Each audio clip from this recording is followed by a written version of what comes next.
But a nature preserve is a preserve just kept closed off basically to the public. If they want to go walking at it up into a little trail, I mean, would you mind something like that? A trail would be different, but like I say, if they put a big parking lot or anything here, this is going to draw a lot of, who knows what's going to happen. You almost have a feeling they're going to do what they want to do. Yeah, that's what I'm afraid of. No, Mrs. Balcom, we're not putting no parking lot there. We're going to go across the street. We have a parking lot across the street by the canal. We're just going to extend it. They lied to me.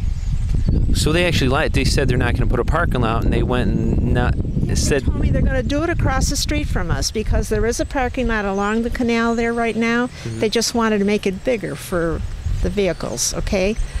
And then if the people wanted to come across, they can walk across and go down into the nature preserve. That's what they were talking. That's what they told me. Still, are they going to make a walkway through here? It could be the same problem. And if you get to the end of the hill here, you have to put some kind of a bridge there because it is a big drop off and it's all wetlands back there. Yeah. I mean, it's foolish. Yes, it's definitely an interesting for what they've been doing. Are they getting the money from the government? Well, it's grants. I mean, grant is the big hidden word. They think, you know, the town likes residents to think that grant is free money when really it's your taxpayers' money. You know, being Pay any more taxes. The highest taxes in the country. You know, we're paying $5,000 or so, and she's paying $1,800 in a nice home in Florida in Jacksonville. $1,800. She was paying $2,000. They just cut it to $200. Really? Yeah. You can ask my daughter. Yeah, when I stood up in the town meeting when they had the Lytle Park issue, I stood up and asked them how much this project's actually going to cost, and then how much is going to cost taxpayers to maintain it. So this project has been in the works for how long now? 5 years. They said it was 5 years they had started when Mr. Lytle had talked to them about it. Yeah. So 5 years now, they still don't know how much it's going to cost. They don't know. That's the typical way of government. Let's just spend the people's money without figuring how much it costs. Like, I'm a business guy, and I like actually, before I do a project, I'd like to know how much it costs so I can actually afford doing it. Sure. But it just goes to show if it's more than what they projected, they just raise your taxes. Yeah. We don't need any more raises. Exactly. Somebody want to buy my house because I'm going to sell it because my taxes are going to go up and I don't want this lot here, this parking lot. Come and give me an offer on my house. So the town lied to these residents, and then they did what they did.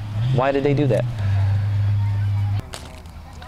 Wasting money constructing and maintaining 2 soccer fields in the town park, when we have 5 pre-existing fields already hardly being used next to the county golf course.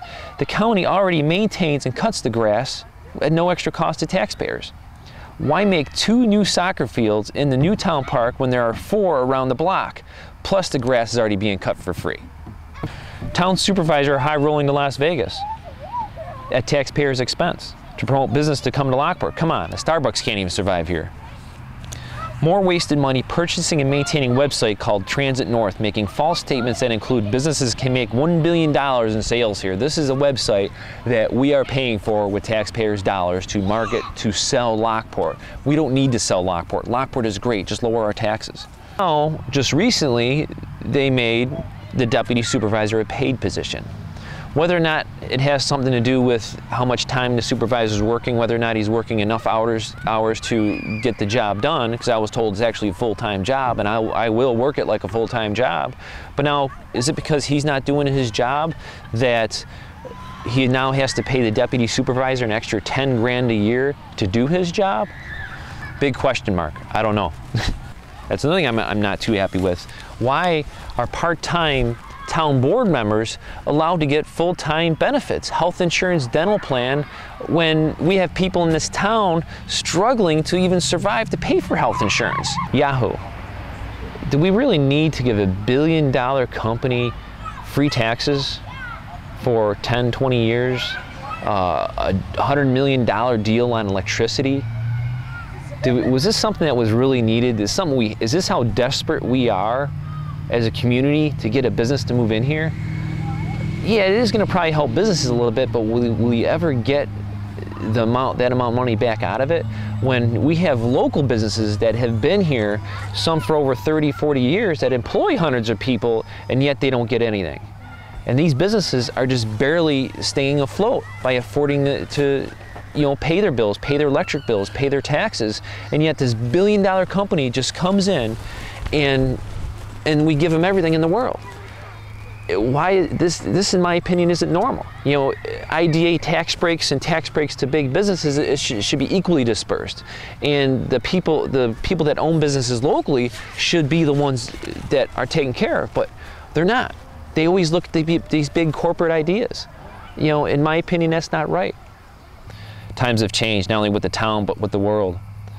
We need to cut spending and be smarter with choices. We need new ideas. We need elected officials to embrace new ideas. Lockport can be a better place to live. Let's give the town back to the people. But to do this, I need money. It's sad.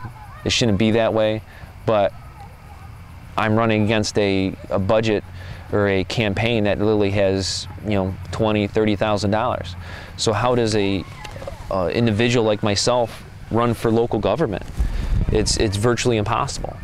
A lot of people call it the machine. The machine in Lockport. How there's this political party in power in Lockport that virtually controls the town. And I'm going to do my best to educate the public on how to get involved in the local committees to put this town on a path that needs to be put on.